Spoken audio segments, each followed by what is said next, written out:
या बातमीचे प्रायोजक आहेत मनोरंजन नगरी, लहान मुलांसाठी फुल एन्जॉय पॉइंट, पत्ता होम मैदान, पासपोर्ट ऑफिस समोर, सोलापूर।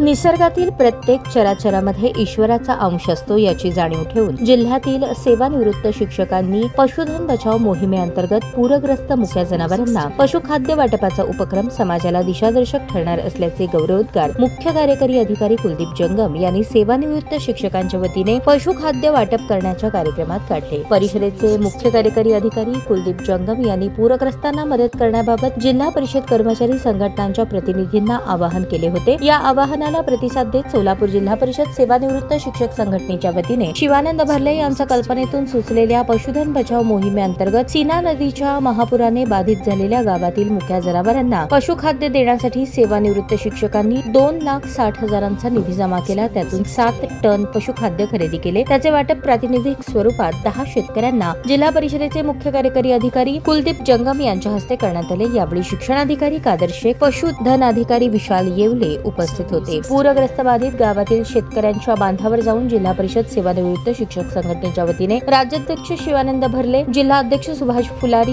सोलापूर जिल्हा प्राथमिक शिक्षक संघाचे अध्यक्ष वीरभद्र यादवाड, सोलापूर जिल्हा प्राथमिक शिक्षक सहकारी पतसंस्थेचे संचालक शिवाजी पाटील, सेवानिवृत्त शिक्षक संघटनेचे कार्याध्यक्ष काळप्पा सुतार, सेवानिवृत्त शिक्षक संघटनेचे सिद्धराम शेगाव, दयानंद वठारे, शिक्षक संघाचे राज्य सदस्य रेवणसिद्ध हत्तीरोग, शिक्षक संघाचे राज्य सदस्य रेवणसिद्ध आदींनी हे पशुखाद्य शेतकऱ्यांच्या बांधावर जाऊन वाटप केले। ताज्या बातम्या पाहण्यासाठी प्राईम महाराष्ट्र न्यूज चॅनलला सबस्क्राईब करा।